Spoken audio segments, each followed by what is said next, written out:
안녕하세요. 조은의 마음 약국의 조우입니다. 안녕하세요. 쫑 박사입니다. 네, 끝까지 가본 남자들의 끝까지 살아남기.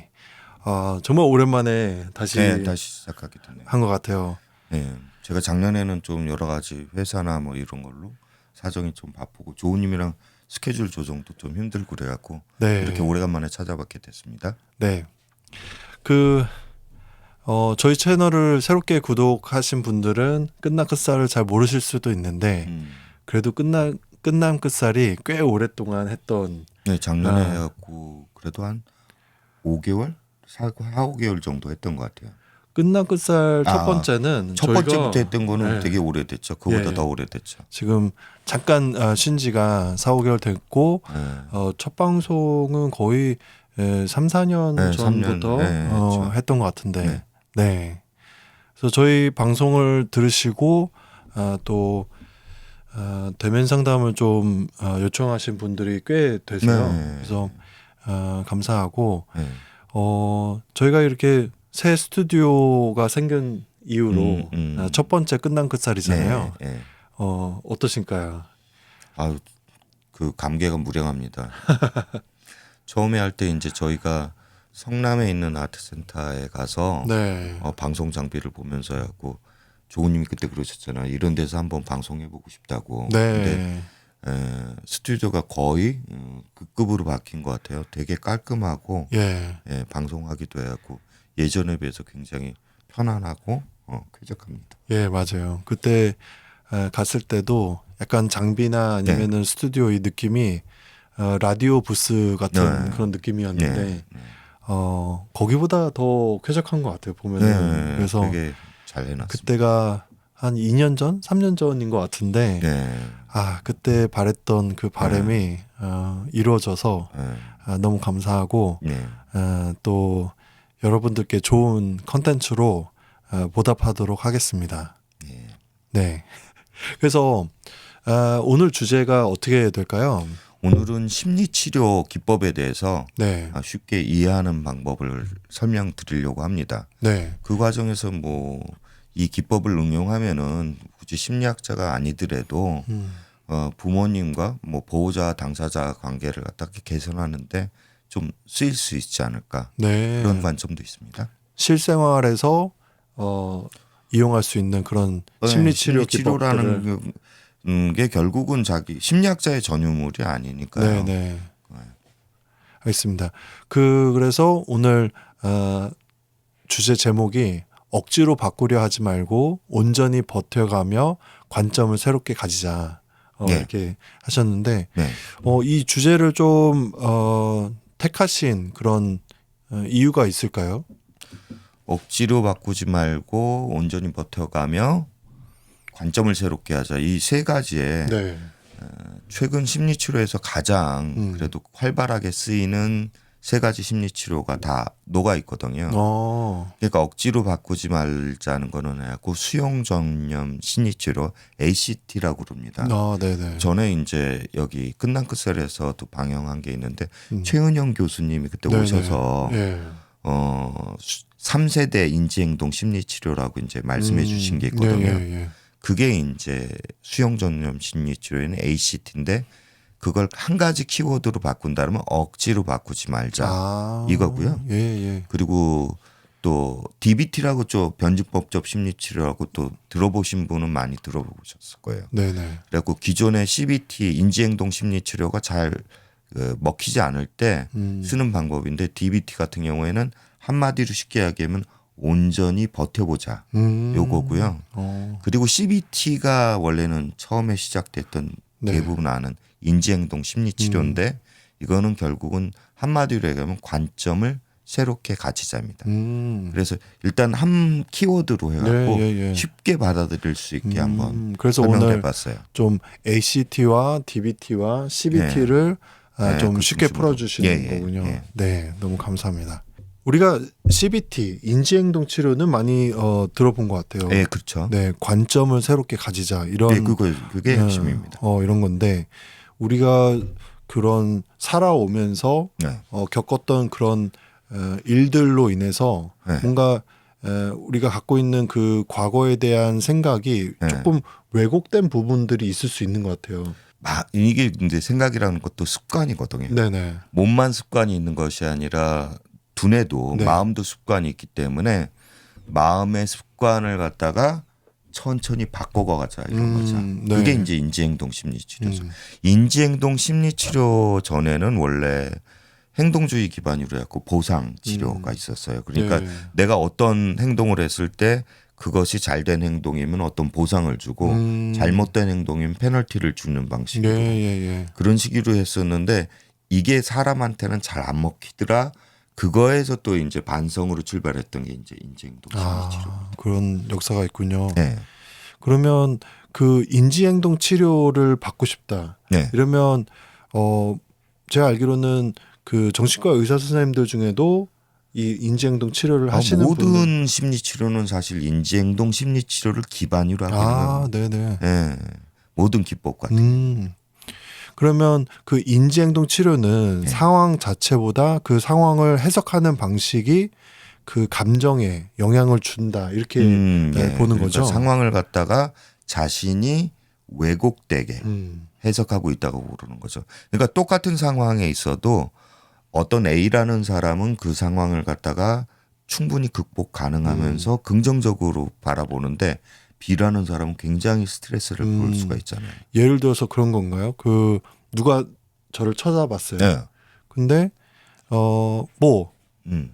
좋아 보여서 쳐다봤을 수도 있고 아니면 뭐 이상하게 생겼다 생각해서 쳐다봤을 수도 있죠. 뭐 다양한 그런 이유가 있을 텐데 그거를 뭔가 왜곡되게 해석을 하든 그게 이제 자동적 사고라고 그래요.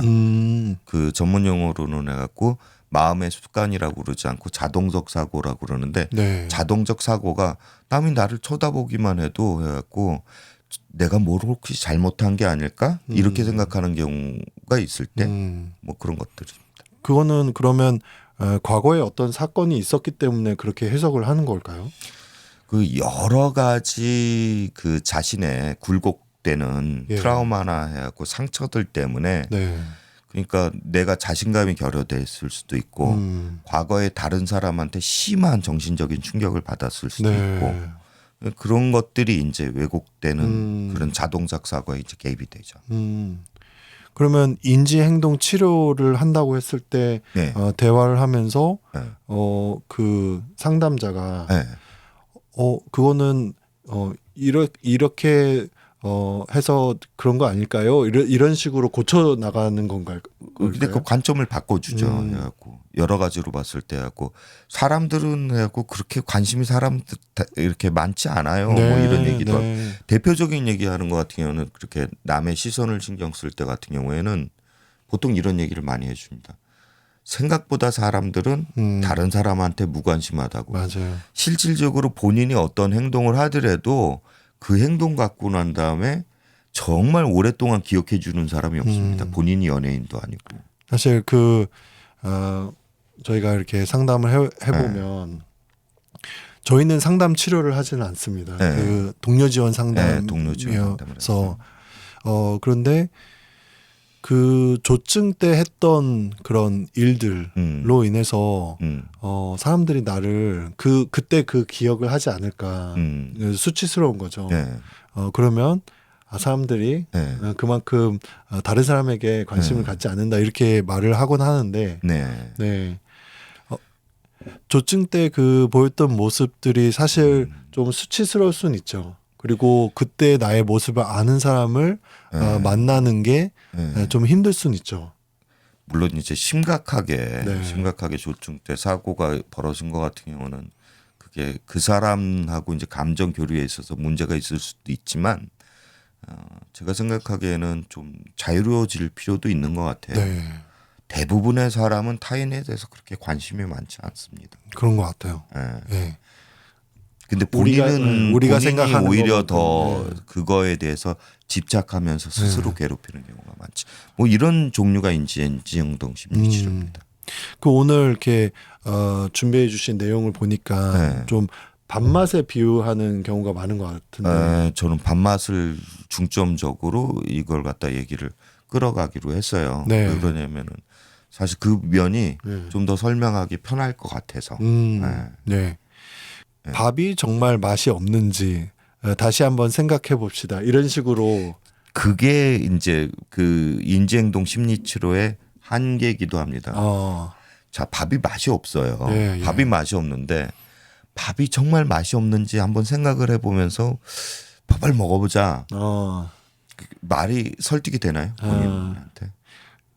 밥이 맛이 없다고 이렇게 느껴지면 아무리 그렇게 말한다고 해서 일단 쉽게 지금 바뀌진 현재 않더라고요. 밥이 맛이 없는 건 맛이 없는 거거든요. 예. 그렇죠. 그러니까 인지행동 심리치료 같은 경우에는 그래서 이렇게 밥이 맛이 없는 거 같은 경우도 일단 뭐 하루에 조금씩 생각을 바꿔가면서 한번 먹어보자 뭐 이런 식으로 가긴 가요. 네네. 근데 이때 이제 충돌하는 문제는 내가 느끼는 실체적인 사실하고 그 생각을 바꿔주자라는 그 권고가 네. 해갖고 난 다음에 내부에서 충돌이 되는 겁니다. 그렇죠. 그래서 변화를 아예 거부해 버리는 거예요. 나는 할 수 없다고 아예 생각을 해버리는 거죠. 중도 포기하는. 예. 예. 사실 인지행동 심리치료가 가장 큰 문제점 같은 경우에는 이게 잘못 나가면은 충조평판이라고 충고, 조언, 평가, 판단 이게 원래 사람들한테 제일 안 맞는 방식이거든요. 짧게 얘기하면 잔소리. 네, 잔소리가 예. 돼버리죠. 그래서 인지행동 심리치료도 들어가기 전에 제일 중요한 거는 사실은 그 스스로 대답을 하게 해주는 게 인지행동 심리치료의 핵심이에요. 맞아요. 스스로 문제를 찾게 해주는 거지. 실제 상담을 할 때도 상담사가 해갖고 직접 개입을 해서 이건 이렇게 관점을 바꿔보세요. 절대 이렇게 안 합니다. 맞아요. 예, 그렇게 하면은 오히려 내부에서 반발이 나오니까 얘기를 많이 들어주고 충분한 라포를 갖다 형성해 준 다음에 사실은 제일 좋은 상담사는 내담자가 상담사 앞에서 내가 무너져 버리고 싶다. 네.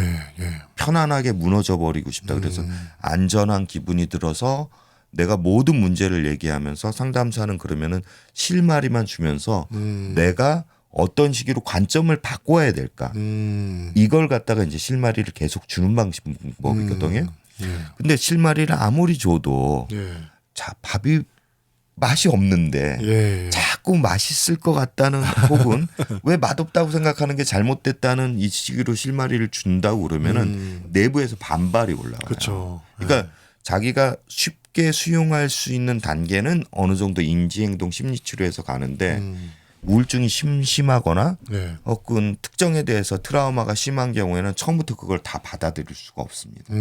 특히 또 이제 개인별로 성향 따라 틀린데 원래 지금 얘기하는 건 이제 변증법적 네, 심리치료나 수용 전념 심리치료를 얘기하려고 그러는 건데 크게 봤을 땐 수용 전념 심리치료에 변증법적 심리치료가 약간 들어가는 느낌이에요. 그 안에 들어가는 느낌이에요. 예. 인지행동 수용 전념 심리치료가 원래 3세대 인지행동 심리치료라고도 또 이제 그때 최은영 박사님도 얘기하시는데 그런 식으로도 얘기하니까요.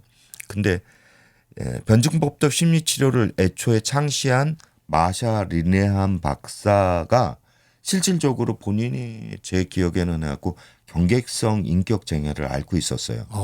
근데 여러 가지 인지치료 방법을 갖다가 행동심리치료를 다 해봤는데 효과가 없던 거예요. 그래서 이제 변증법적 심리치료가. 네.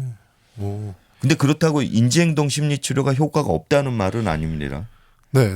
예, 인지행동 심리치료가 제가 지금 심리치료에 대해서 얘기하면서 심리치료가 실질적으로 미국 같은 경우나 일종에서는 의료보험 혜택이 되는 이유는 분명히는 의학적 효과가 있거든요.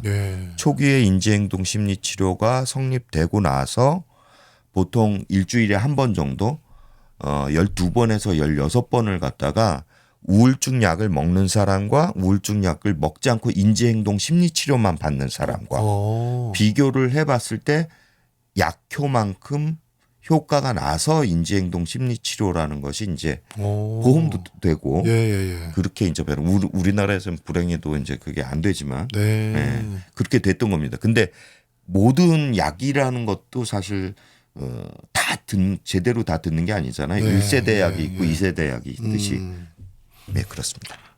아니 잠깐 궁금한 게 생겼는데 네. 종 박사님은 심리학을 공부하신 게 아닌데 네. 어떻게 이렇게 잘하세요?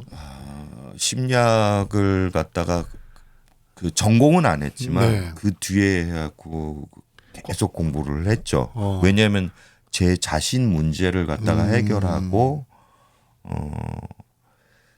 제 자신 문제를 해결하고 그 뒤에는 또 이제 동료 지원 활동을 하면서 여러분들 얘기를 듣잖아요. 그러니까 예. 이 분들 문제를 해결하는데 또 어떻게 써야 될까 하다 보니까 해갖고 난 다음에 그렇게 됐습니다. 그러면 조울러에게 좀 효과적인 그런 거가 있을까요? 다른 사람들하고 다른 점, 조울러들은. 조울러에게 효과 있는 것 같은 경우는 사실 조울러가 네. 이 비당사자하고 해갖고 다른 게 아무것도 없거든요. 그래서 예. 사실 조연도 비슷합니다. 근데 조울러는 해갖고 똑같은 심리 치료를 하는데 한 가지 특징은 해갖고 난 다음에 충동성 제어를 어떻게 할까? 예. 그거랑 해갖고 경조증이나 급성기 때의 커뮤니케이션 방법이 좀 틀리다는 점. 이 점이 되게 중요하고요. 급성기 때는 해갖고 다른 사람보다 좀 더 공격성이 강할 수 있고 자기 주장이 강하고 남들 말이 잘 안 들어지고 그러기 때문에 맞아요. 그 부분을 애초에 깔고 가야 되고요. 예. 그리고 조울러 같은 경우에는 해갖고 조증이로 특히 전환은 될 때 같은 경우에는 왜 이렇게 꼭 해야 될 일이 많고 꼭 사고 싶은 일들이 많고 예. 뭐 이런 것들이 있어요. 그러면은 이런 점을 갖다가 왜곡됐다고 고치려고 하지 않고 그걸 받아들이면서 이 사람이 스스로 나중에 알아차려 갖고 아 내가 이게 조증이구나 그렇게 해주는 게 이제 중요하고요. 예. 조현 같은 경우에는 또 반면에 제가 봤을 때는 안정감을 가지게 하는 게 되게 중요해요. 조연러들은 불안도가 좀 많이 높은 것 같아요, 보면. 예. 예. 조울러들은 상실감이 제가 보기엔 많고 상실감과 분노? 분노. 예. 그러니까 상실감의 그 원인에 대해서 원인 제공자라고 하고 원인 제공이 됐던 거에 대해서 분노의 감정이 있고 조현러들 같은 경우에는 해갖고 감각 직업 자체가 왜곡되면서 내가 그 감정을 갖다가 평상시 안정적으로 가져가는데 굉장히 힘든 측면이 있기 때문에 어떻게 안정적인 기반을 갖다가 이 사람이랑 충분한 편안하게 라포를 어떻게 형성할지가 더 중요한 것입니다. 네. 저희 방송을 그 가족분들만 보시는 게 아니라 네. 또 심리 상담학 뭐 교수님들도 보시고 아니면 상담하시는 선생님들도 보시더라고요. 근데 몇몇 상담하시는 분들하고 이야기 나누면 좀 조울러들 상담하는 게 좀 힘들다 이렇게 말씀하시는 분들을 본 적이 있어요. 아, 예. 그 왜 좀 힘들어 할까요? 상담을 할 때는 일단 그 사람이 어떻게 생각하고 있는지 네. 내가 내부에서 해갖고 재구성을 해야 될 거 아니에요. 공감을 하기 위해서. 네. 근데 이제 조울러의 특성이 있으니까 조울러가 어떤 거가 어떤 시기로 감정을 느끼는지 좀 다른 부분이 있으니까 그 부분을 내부에서 재구성할 때 좀 힘든 측면이 당연히 있을 수밖에 없겠죠. 저도 어떤 분하고 이렇게 상담을 한 10회 정도 하게 되었었는데 중도 포기를 하시는 거예요. 아, 예. 그래서 내가 그렇게 힘든 그런 내담자인가 좀 그런 생각이 들기는 했었는데 약간 보면은 그 조증이 많이 올라왔을 때는 상담 그때보다는 좀 가라앉고 아니면 우울기 때 상담하는 거가 더 낫지 않을까 이런 생각을 해봤는데 그건 어떻게 생각하세요?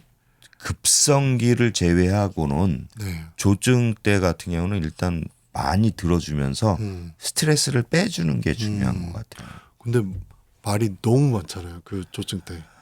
그러니까 그걸 말을 갖다가 정리를 갖다가 좀 하게 하면 됩니다. 예를 맞아요. 들어서 이제 내담을 하기 전에 하고 그러면은 쭉 일단은 들어주고 그 부분 같은 경우는 한번 다음에 오실 때는 한번 글로 정리해 보는 건 어떨까요? 예. 그래갖고 상담 밀도를 갖다 좀 올린다거나 뭐 그런 방법도 있을 수가 있을 것 같습니다. 저희 어머니도 저 한창 조증 때 예. 얘가 이렇게 말이 이렇게 많나 하면서 일단 말도 많고 분당 발화수라고 그래갖고 튀어나오는 단어 개수가 엄청 많아져요. 그게 이제 스스로 경조증을 갖다가 알아보는 방법이기도 합니다. 그래서 어떤 그 스마트폰 앱은 이 스마트폰 주인이 조증인지 아닌지를 네. 어떻게 알아내냐면 예. 이 타이핑 속도로 예. 그래서 타이핑 속도와 양 음. 그걸 통해서 약간 좀 위험 신호인데 이렇게 감지한다고 하더라고요. 사실은 그 조울보다 그게 더 잘 돼 있는 거는 해갖고 조연 쪽 연구죠. 조연 쪽 같은 경우는 이 사람이 타이핑 속도를 떠나서 해갖고 문장의 구성 자체가 조연이 발발하기 전에 해갖고 문장의 연관 상태가 해갖고 난 다음에 좀 다른 사람보다 굉장히 달라지는 것들이 대부분 나타나죠. 그걸 AI가 정말 잘 찾아낸다고 하더라고요. 예, 그게 논문이 발표된 거는 굉장히 지금 한 7년 전인가 그렇게 아는데 아직도 이렇게 사실 실용화는 안 됐네. 그러니까 그 문장 텍스트만 읽어보면은 하고 사실 조연이 본격적으로 발병하기 전에 거의 100%에 가깝게 알아낼 수 있다고 그러거든요. 근데 그런 사람들이 이거를 테스트를 하질 않으니까 그럼 또 여러 가지 좀 차원이 있는 것 같습니다. 네. 네. 내가 조연으로 발현이 될 거를 모르잖아요. 네. 근데 그 상태에서 이게 테스트를 한다는 거가 조금 힘들 수 있는데 근데 이런 상담을 통해서 뭔가 그 상담사가 좀 그것을 감지를 한다거나 아니면 상담할 때 그런 녹음을 해서 그 녹음 내용을 AI에 돌려본다든가 약간 그런 방법은 또 사용할 수 있을 것 같긴 해요. 본인에 대해서 글짓기 같은 걸 하는데 제가 그냥 이건 언뜻 생각을 옛날에 했던 건데 조연이나 이거는 특히 초기 개입이 조기 개입이 굉장히 중요하기 때문에 중고등학교 시절에 이제 글짓기 숙제 같은 거를 할 때 그런 거 같은 경우는 이제 그 샘플링을 해서 이게 조연 발발 빈도 같은 경우를 갖다가 일단 조사를 한다거나 그래서 그게 효과가 있으면은 물론 프라이버시는 해갖고 지켜진 상태에서 해갖고 난 다음에 병원에 가볼 걸 갖다 권고를 한다거나 이런 방법 같은 경우를 갖다가 앞으로 좀 하면 좋을 것 같아요.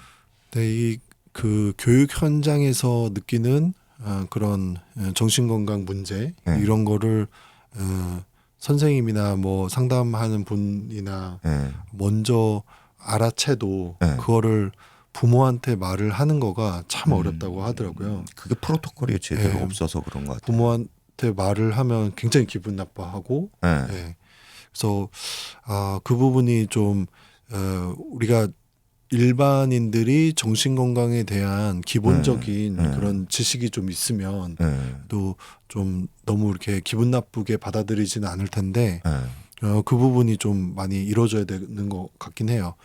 인식 개선 교육. 그러니까 프로토콜이라는 게 선생님들한테 그걸 다 부담 주면 안 되죠. 제가 생각하기에는 선생님들은 해갖고 자료를 갖다가 최대한 제공을 하고 어차피 선생님들이 그걸 갖다가 자료를 해석을 할 전문적인 권한이 없으니까 그리고 부모한테 이 전하는 소통 자체가 굉장히 고난도의 작업이거든요. 그렇죠. 그걸 갖다 일반 아무렇게나 전달해 갖고 난 다음에는 안 되는 거니까 새롭게 트라우마를 갖다 줄 수도 있고 그러니까 그거는 다른 분이 제3자가 해갖고 지속적으로 개입을 갖다가 전문가가 좀 하는 게 맞다고 생각을 합니다. 아직 할 일들이 너무 많이 남아 있죠, 사실. 인지행동 심리치료에 대해서 이제 다시 보면은 이제 관점을 새롭게 가지자. 근데 이제 관점을 새롭게 가지자가 이제 보통 하는 방법이 아까 얘기했던 마음의 습관. 그거 자동적 사고라고 그러죠. 그걸 갖다가 점검을 한다거나 행동을 조금씩 바꿔보거나 어떤 생각과 어떤 행동이 내 감정에 영향을 주고 있는지 뭐 살펴보거나 뭐 이런 것들이거든요. 감정 일기를 쓴다거나. 근데 일단 안 된다. 밥이 이게 맛이 없는데. 그러면은 그럴 때 어떻게 되냐 이제 그 다음 슬라이드도 너무. 예. 예. 그러니까 그런 것 같아요. 그 나의 생각이나 아니면 나의 행동, 감정을 객관화시키는 거가 참 어려운 것 같아요. 네. 너무 주관적이고. 아니 근데 제 생각을 객관화 시킨다는 것도 굉장히 주관적인 관점입니다. 그렇구나. 인간의 생각을 갖다가 어떻게 완전히 객관화 시킬 수가 있겠어요. 네.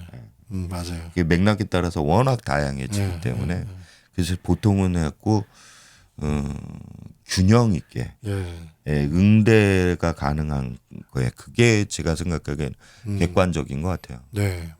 일단 관점 전환이 잘 안 될 때, 네. 그러면 어떻게 할 것이냐. 관점 전환이 잘 안 될 때, 관점 전환을 억지로 하라고 그러면은 서로 사이만 나빠지고. 그러니까 그 대화의 스킬인 것 같아요. 보면. 그래서 대화하면서 기분 나쁘지 않게. 그리고 그 사람의 성숙도인 것 같은데 성숙한 사람들이 대화를 하면서 다른 관점도 있을 수 있는 거잖아요. 네, 우리 세대나 아니면 우리 다음 세대 아이들은 좀 그런 토론 문화가 좀 잘 정착이 돼서 그런 것들이 어려서부터 다양한 관점의 그런 이야기들을 건강하게 풀어낼 수 있는 것들이 생기면 너무 좋을 것 같은데 저희는 다른 관점을 가졌다 이러면은 나 꼭 이렇게 배척해야 되는 다른 편 막 이렇게 생각을 하니까.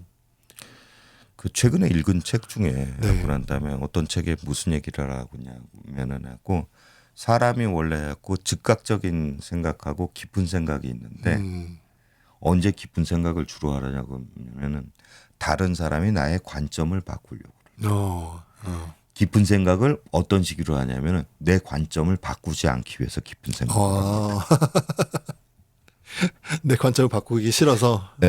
이게 이제 관점이라는 게 갖고 여러 습관이랑 연결이 되니까 네네. 몸의 습관도 연결이 되고 마음의 습관도 연결이 되고 사실 그게 그렇게 쉬운 건 아닙니다. 맞아요. 예. 그러면 저희 관점이 잘 안 바뀌어요. 그러면 어떻게 해줘야 돼요? 관점이 제일 안 바뀔 때는 어떻게 해주냐면 DBT는 거기서 이제 이런 식으로 얘기를 해요. 그러니까 내가 바꿀 수 있는 어떤 그 수준으로 낮춰서 이제 바꾸는 겁니다. 아까 밥 얘기로 시작을 했는데 이번엔 좀 다이어트 얘기로 해볼게요. 저녁 때 실질적으로 제가 요즘 또 시작했고 제가 너무 동글동글해졌잖아요. 시작했고 전에도 다이어트로 해갖고 효과가 있었던 건데 다이어트 하려면 꼭 중요한 것 중에 하나가 저녁 때 그렇게 뭐가 먹고 싶잖아요. 그렇죠. 먹고 싶은데 그 먹고 싶을 때 해갖고 관점을 갖다가 야, 너 살찌니까 해갖고 관점을 전환을 해갖고 난 다음에 저녁 때 먹지 말자. 이렇게 얘기를 하는 거예요. 그럼 나도 그렇게 생각해. 어느 정도 수긍은 되지만 여전히 먹고는 싶어요. 특히 강한 공복감이 막 너무 들고 있어요. 그래도 아무것도 먹으면 안 돼. 자, 이런 수준이 아니라 예를 들어서 제가 이제 쓰는 방법은 해갖고 볶은 서리태콩이라고 있어요. 볶은 서리태콩. 그 인터넷에 주문하면 있습니다. 왜냐면은 고소하잖아요. 그거 보고. 고소하고 그러는데 이게 씹는 맛도 있고 그걸 맞아요. 갖다가 너무 많이 먹으면 안 됩니다. 그러면 그걸로 또 살찌니까 또 이제 이게 단백질이 콩이 몸에 여러 가지 이제 단백질 균형 식단을 갖다 유지해 주는 것도 있고 그렇기 때문에 그 콩을 갖다가 해갖고 난 다음에 한 줌 말고 한 줌의 반만 해갖고 올려놓고 생각을 하는 겁니다. 어떤 생각을 저는 했냐면은 하고 자 이게 우리나라가 전쟁이 났어요. 그 배급이 다 끊어졌어. 혹은 내가 무인도에 갔어. 근데 해갖고 이게 저기 갖고 어떻게 찾아갖고 요만큼을 갖다가 어디서 발견한 거예요. 어렵게 구한. 예. 그거를 이제 물하고 갖다 놓고 천천히 그 생각을 이렇게 자기 최면을 걸고 천천히 맛을 음미하면서 씹어 먹는 겁니다. 자, 이 방법이 훨씬 그냥 해갖고 너 먹으면 안 돼 이거보다 훨씬 낫습니다. 근데 그게 또 있다고 하더라고요. 다이어트 상황이 되면 갑자기 굶으면 이게 그 몸이 비상 상황이라고 인식을 해서 조금만 먹어도 그거를 다 축적시키는. 그래서 여러 가지 이유 때문에. 근데 그거를 그 혼자 이렇게 그런 생각을 하면서 노력을 하시는 게 진짜 대단하신 것 같아요. 그 막 혼자 그 생각하는 게 쉽지 않잖아요. 그래서 제가 심리치료 공부를 하게 되는 거죠. 근데 사실 이 기법이 변증법적 심리치료예요. 그러니까 그냥 먹지 마라 이게 아니라 내가 감당할. 근데 어떤 사람은 같은 경우는 저 같은 경우는 복근 서리태 콩이 맞는데 어떤 사람은 해갖고 난 다음에 차로로라고 그래갖고 그 돼지 껍질을 갖다 튀긴 걸 했었죠. 예, 그거 맛있어요. 그걸 갖다가 왜냐면 이 양반은 해갖고 특히 이제 기름진 음식이 너무 당기는 거예요. 그럴 때는 이제 그거를 이제 먹을 수가 있고요. 뭐 여러 가지 방법들이 있겠죠. 대용으로. 그거는 그렇게 칼로리 높진 않아요. 소화가 안 됩니다. 그러니까 그 우리가 흔히 해갖고 저기 생각하는 것 중에 지방이 해갖고 원래 그람당 해갖고 칼로리는 제일 높은데 근데 이제 지방 같은 경우에는 함정이 하나가 있어요. 지방은 먹어도 잘 소화가 안 돼요. 특히 차로로 같은 거 같은 경우도 대부분 먹으면 소화가 잘 안 되기 때문에 칼로리의 영향은 별로 없습니다. 그렇구나. 그것도 물론 너무 많이 먹으면 안 되죠. 그 복근 서리태콩 같은 경우는 저는 얘기하는 것 같은 경우는 왜 그러냐 하면은 보통 탄수화물 식단에 대부분 비만 같은 경우는 저도 그렇고 탄수화물 중독이거든요. 근데 그 부분을 갖다가 조금 해갖고 완화시켜주는 효과가 있고요. 근데 이거 지금 얘기하는 게 이 방송이 다이어트 방송이라서 얘기하는 게 아니라 마치 이렇게 하면은 DBT 같은 경우에는 실질적으로 온전히 잘 버티자가 핵심인데 그 온전히 잘 버티자를 그냥 버티자가 아니라 작은 생존 기술을 갖다가 이용하는 겁니다. 그러니까 다이어트랑 이 마음, 그러니까 심리적인 부분과 또 뇌 건강과 이게 연관성이 전혀 없는 게 아닌 게 그 어떤 의사 선생님이 나오셔서 자기가 이렇게 비만 환자들을 자주 이렇게 보니까 그분들이 이제 마음의 문제나 아니면 뇌의 문제가 있어서 그런 결과물로 이렇게 비만된 그 여러 가지 이유로 해갖고 이제 비만이 되죠. 그렇게 조울로 같은 경우는 저희 약 복용할 때 그 약이 그 신진대사를 갖다 좀 느리게 해줘갖고 흡수를 갖다가 억제하니까 그 체중 관리 좀 잘해야 되는 것도 있고 또 이제 다이어트 문제 같은 경우에는 해갖고 다른 거가 별로 삶에 해갖고 어떤 살고 싶게 하는 욕구 충족을 갖다가 안 시켜주니까 그걸로 그건 아마 해갖고 나에게 어떤 잔잔한 행복을 주는 게 그 식욕이 될 수가 있거든요. 그렇게 해갖고 오는 경우도 있고. 근데 그 DBT가 변증법적 행동 치료라고 했는데 변증법이랑 온전히 잘 버티는 거랑 뭔가 약간 잘 연결이 안 되거든요. 자, 변증법이란 건 일단 정반합이죠. 왜 변증법이라고 그러냐면은 어떤 의견이 있었을 때 그걸 갖다가 이게 무조건 적용이 안 되면은 그걸 포기하는 게 아니라 일단 내가 감당할 만한 수준으로 바꾸자. 그 기술로 바꾸자는 게 여기서 이제 변증법적의 의미고요. 또 하나는 여기 변증법적 심리치료에서 중요한 것 같은 경우에는 해갖고 항상 행동이 먼저 시작이 된다는 겁니다.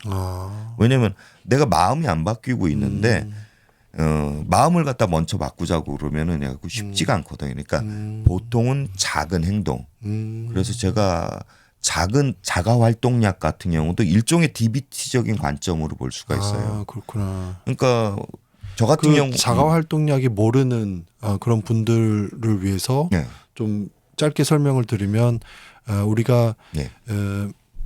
약물 치료가 있고 또 네. 비약물 치료가 있고 네. 근데 둘 중에 하나를 해야 된다는 네. 게 아니라 음. 약물 치료를 하면서 네. 그런 비약물적인 치료를 했을 때 네. 약물 치료에도 도움이 되고 네. 그래서 그 자가활동약이라는 거는 사람마다 네. 나에게 약처럼 도움이 되는 그런 활동이 있다. 예, 스트레스가 과부하가 심하게 올 때 그걸 일단 해갖고 잘 전환시키는 일종의 기술이거든요. 근데 이제 이건 자기마다 틀리죠. 네네. 자기 각자 개인마다 틀린. 어떤 사람은 뜨개질을 뜰 수도 있고요. 어떤 사람은 뭐 수학 문제를 풀 수도 있고, 어떤 사람은 집을 치울 수도 있고. 네. 저 같은 경우는 집을 물티슈 해갖고 일단 닦습니다. 그러니까 약간 가끔 이렇게 느끼면은 도파민이 이렇게 빡 올라온 느낌이 들 때가 있잖아요. 네. 근데 그거를 이렇게 좀 낮추는 그런 조증일 나를 때도 좀 네. 캄다운 시키는 그런 활동을 네. 찾으면 네. 좋긴 할 것 같아요. 그리고 너무 내가 힘들 때, 우울증이 너무 심할 때 네, 그런 네. 때도 효과가 되고요. 네. 그러니까 머리가 해갖고 감정이라는 건 이렇게 사이클식으로 돌아가기 때문에 이게 사이클식으로 돌아가면서 계속 악순환의 사이클이 있을 때 이걸 갖다 탁 한번 차단시켜주고 관점을 전환시켜주는 기술이거든요. 네.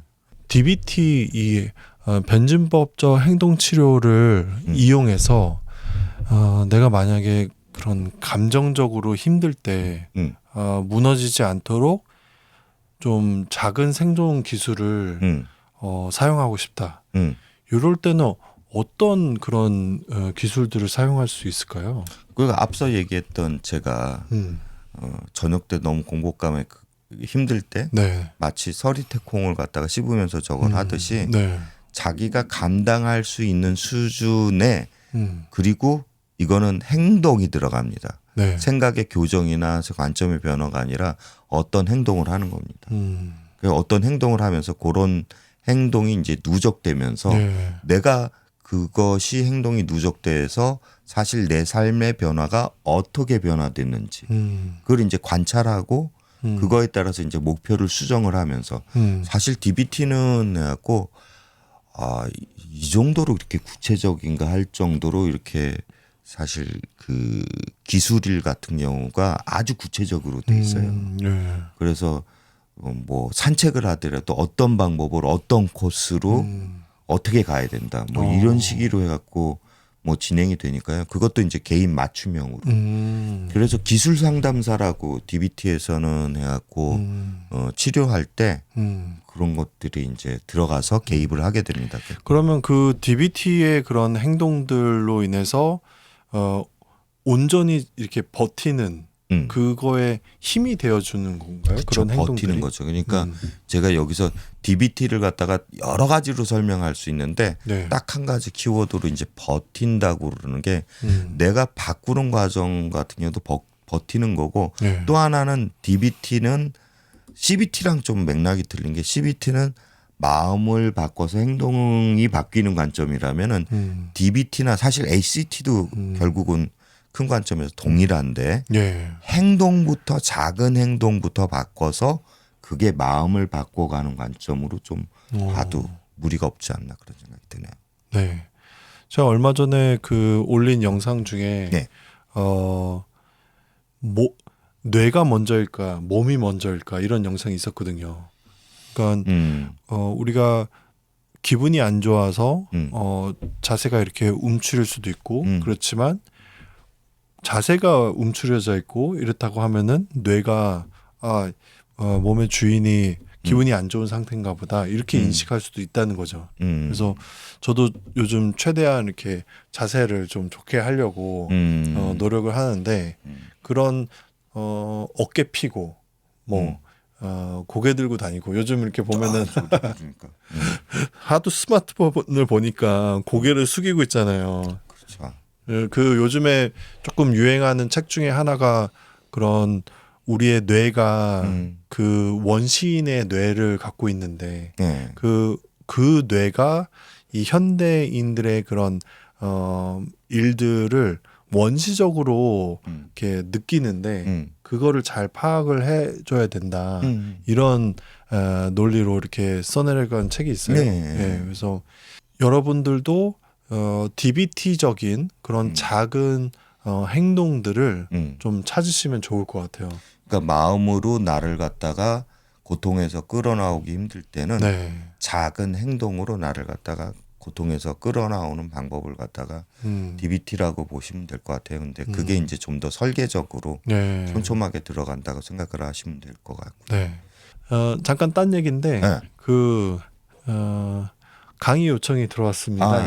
예, 들어왔는데 끝난 끝살을 이렇게 즐겨 들어주시는 분께서 요청을 해주셔서 지방에 있는 정신건강복지센터인데 네. 거기에 행사 때 이렇게 저희 두 사람을 이렇게 섭외하신 적은 또 처음인 것 같아요. 그래요? 네, 그래서 저희가 이렇게 방송에서 이렇게 좀 만담하듯이 그런 식으로 강연을 좀 해주실 수 없겠냐 요청이 그래요? 와서 저희가 가게 되었습니다.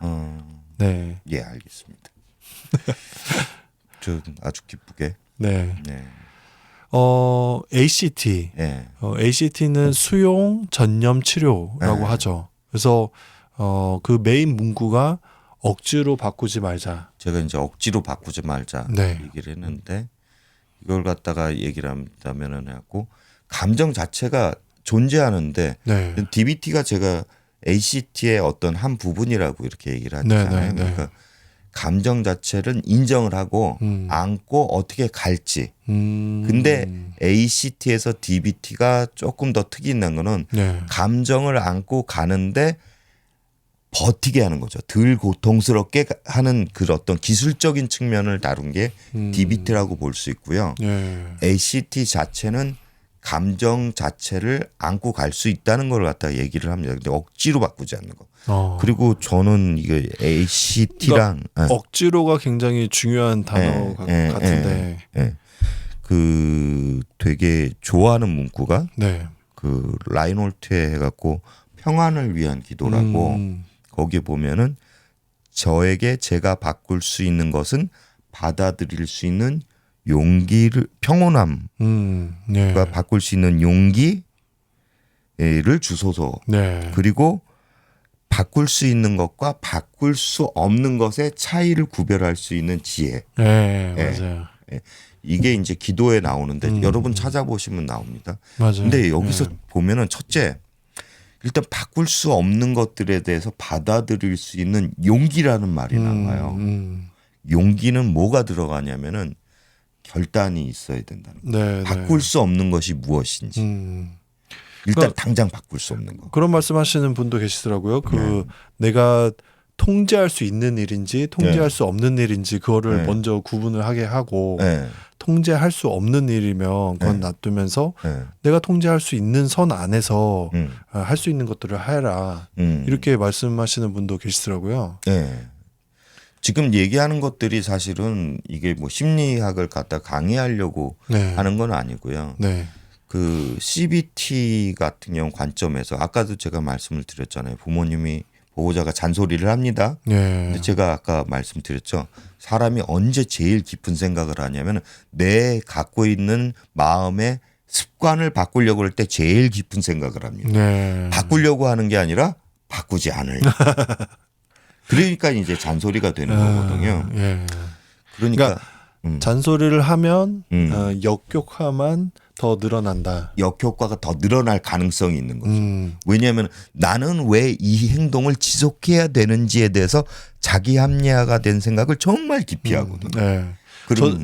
저도 보면은 애 키우기 전에는 몰랐는데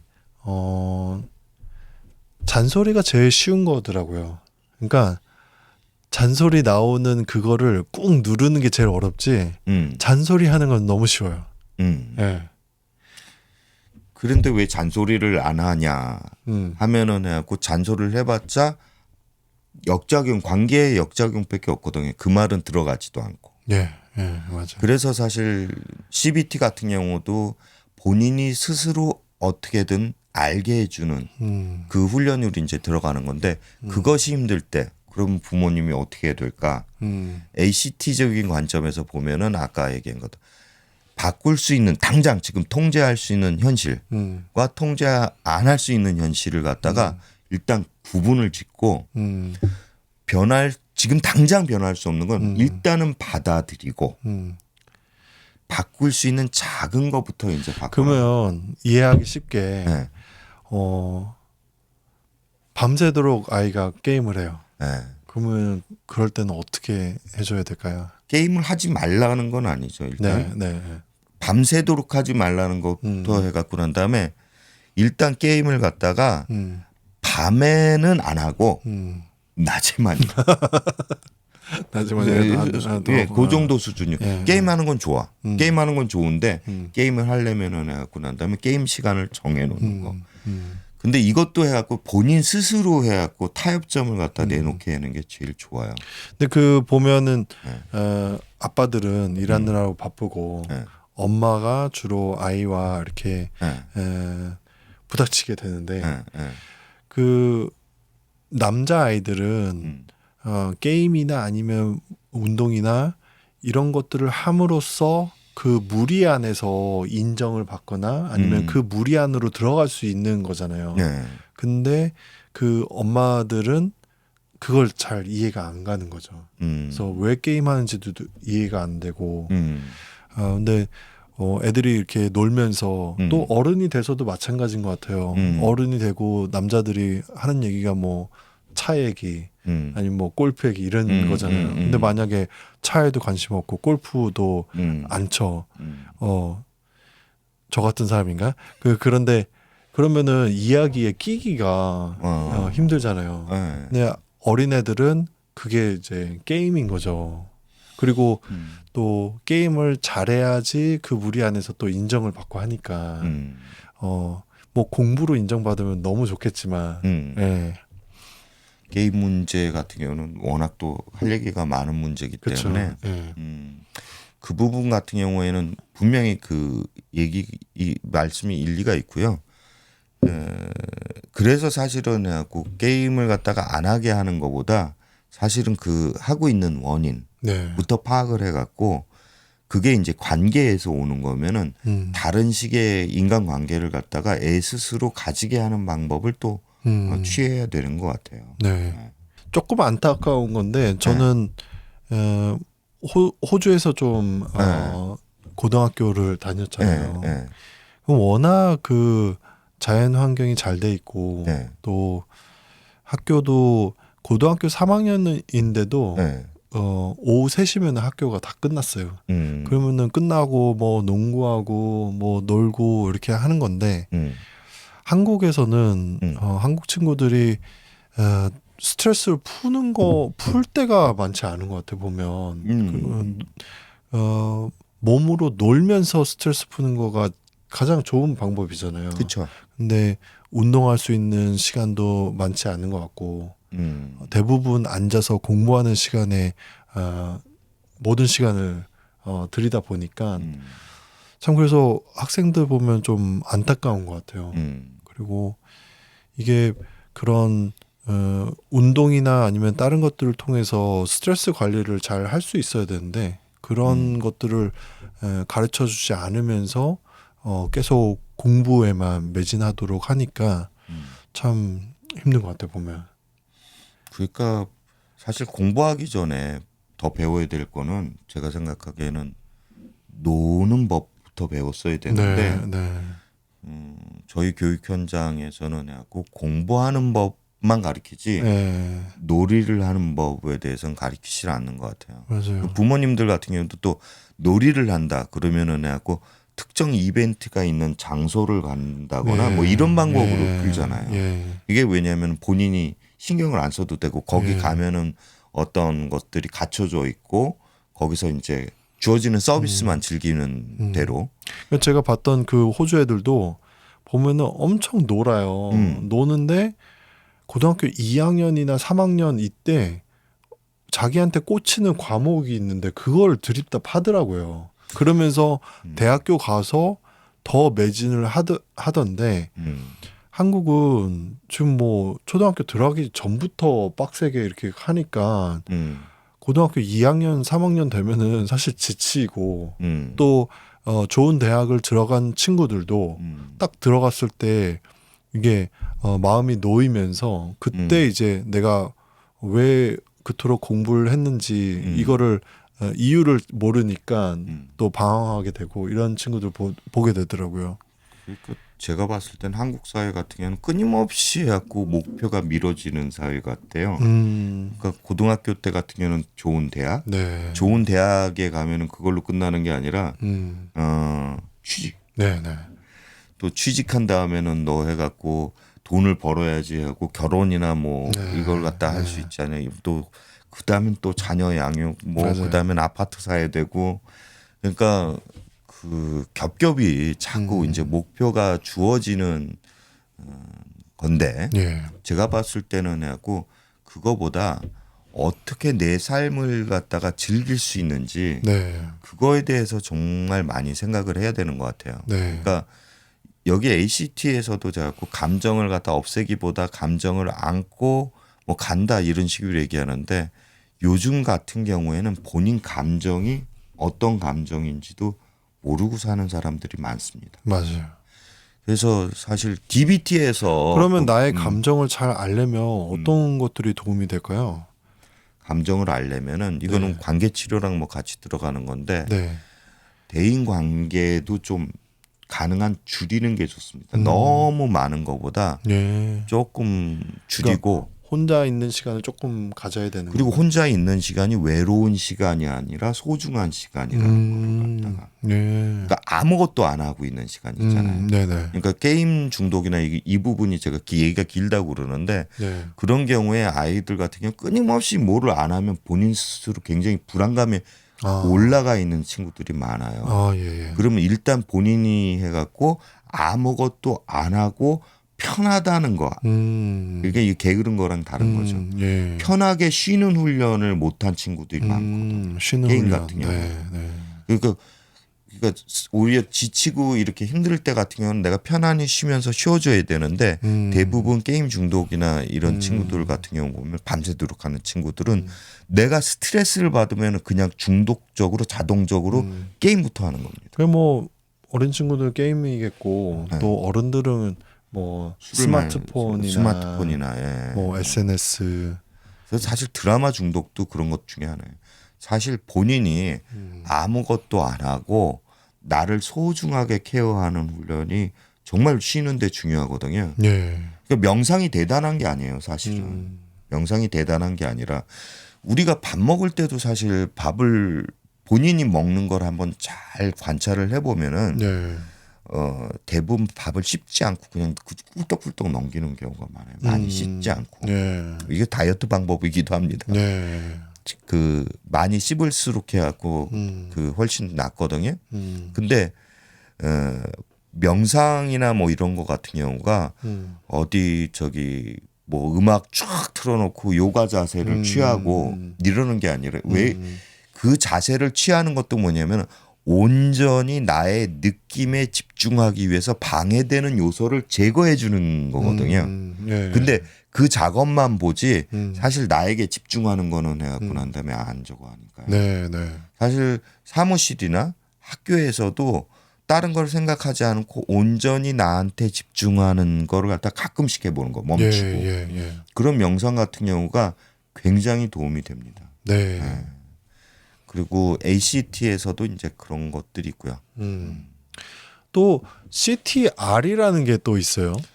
CTR은 Cognitive Therapy 그 Oriented for Recovery라고 그래갖고 회복 지향 인지 치료거든요. 인지 치료인데 회복 지향이 들어가는 회복 지향인데 인지 치료 이거는 해갖고 어떤 것이 이제 들어가냐면은 해갖고 사람이 해갖고 바꿔지는 게 네.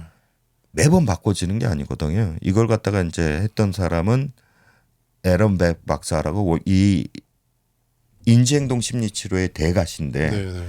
이분이 말년에 가니까 그동안에 그 사람들을 갖다가 이렇게 심리 치료를 해보면서 느낀 것 같은 경우에는 어떨 땐 먹히고 어떨 땐 안 먹히고 그랬다는 거예요. 예, 예. 그 부분을 갖다가 찾아보니까 사람은 해갖고 바뀔 개입의 순간이 있다는 거예요. 그래갖고 전환의 모드라고 그래갖고 긍정적 전환의 모드가 있을 때는 바뀌고 아닐 때는 거의 마음의 문이 닫혀 있더라. 긍정적 예. 전환 모드. 긍정적 적응 모드. 네. 그거를 이제 발견해. 이게 심리학에서도 사실 해갖고 좋은 심리 상담사 같은 경우에는 해갖고 함부로 개입을 하지 않습니다. 네. 정말 중요한 개입은 해갖고 나중에 정 필요했을 때 이 감정에 정말 임계선에서 변하려고 그럴 때 그때 딱 개입, 그때는 개입을 하거든요. 네. 예. 그러니까 개입의 타이밍을 갖다가 정할 수도 있고요.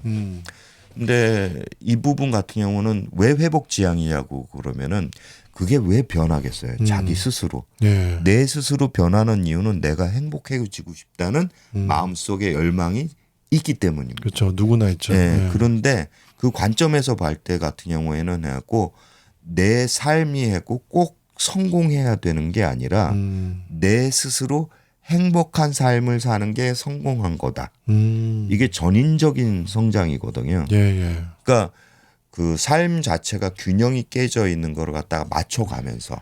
그러니까 나의 그런 행복을 정의하는 요인이 네. 외부에서가 아니라 내부로. 네. 네. 네.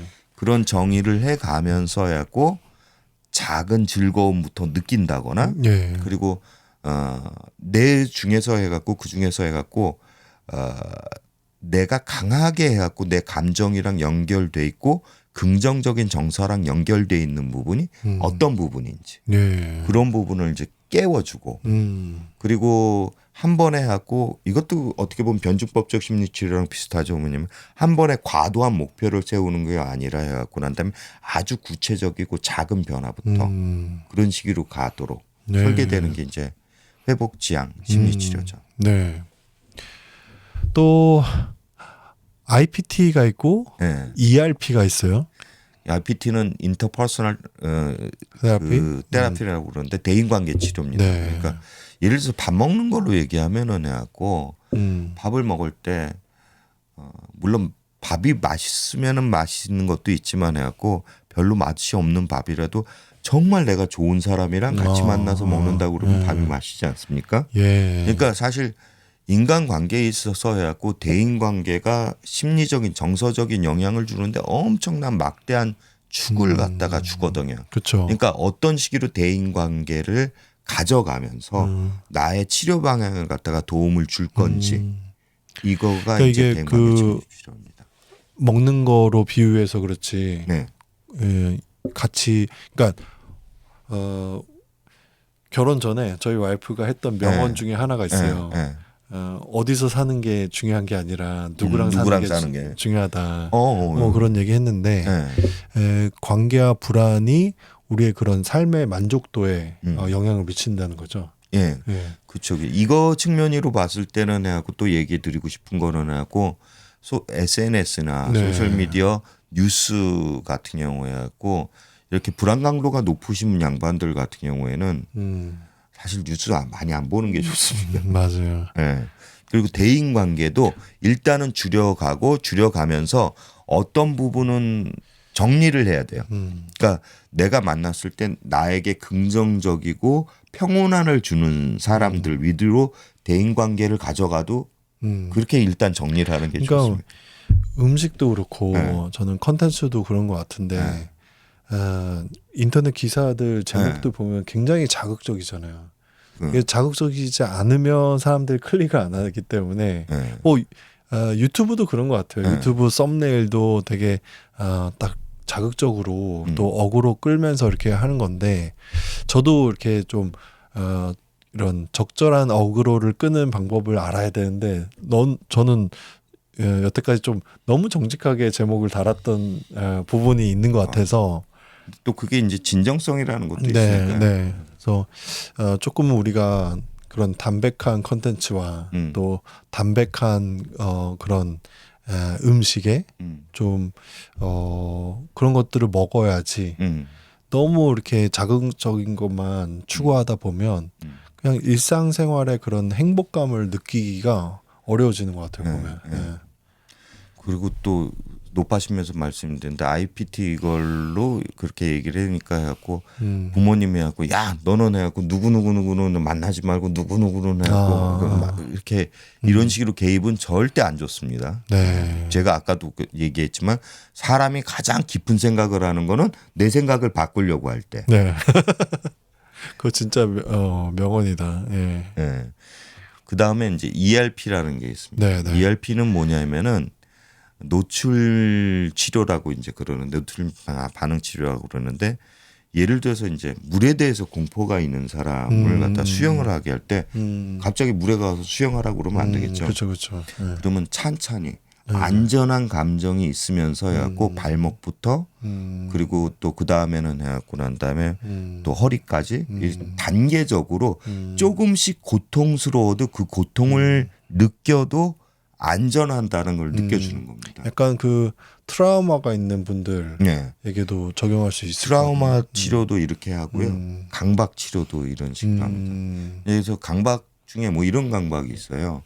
내가 아침에 나오면서 해갖고 문을 잠궜는지 안 잠궜는지 몰라갖고 난 다음에 이 강박 증상 정도 되면 한 30번을 왔다 갔다 오고. 근데 갔다 오면은 해갖고 분명히 잠궜다고 생각을 해야 되는데 이게 기억이 안 나요.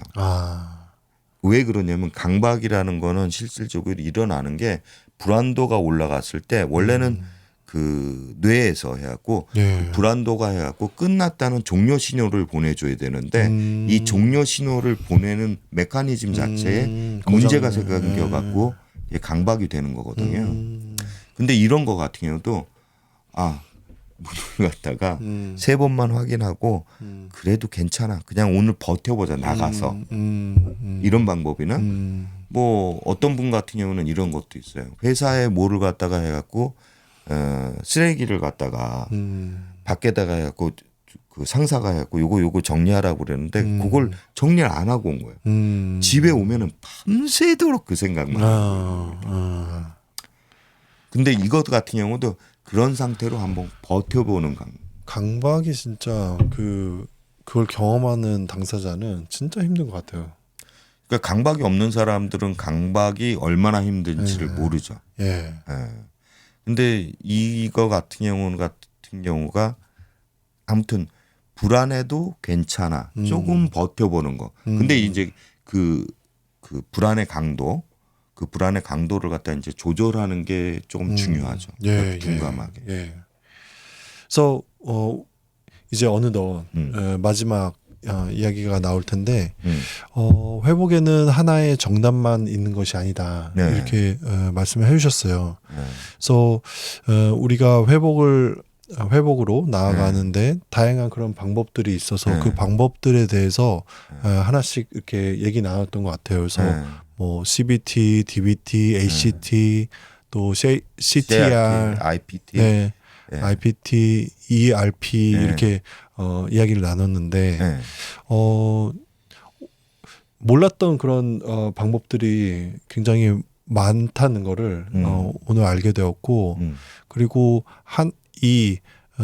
뭐 인지행동 치료 이렇게 그 용어가 조금 어려울 수 있는데 그거를 하나의 그런 문장으로 이렇게 딱 정리를 해주시니까 너무 이해하기가 쉬웠던 것 같아요. 그래서 사실은 제가 오늘 부제로 설명을 드리면 해갖고 보호자님께 당사자와 싸우지 말자는 그러니까 사실은 해갖고 보호자 그러니까 당사자한테 관점을 새롭게 해라 그런 잔소리라고 또 이거 괜찮아 버텨봐라 이런 잔소리라고 너 저기 갖고 난 다음에 억지로 그렇게 뭐를 해야 되니 뭐 이런 식으로 잔소리를 하라는 게 아니라 보호자님 스스로 관점을 새롭게 해갖고 당사자를 새롭게 보고 보호자님 스스로 해갖고 얘가 진짜 무너지지 않고 버티게 하려면 어떤 식으로 접근해야 될까 한번 생각을 해보고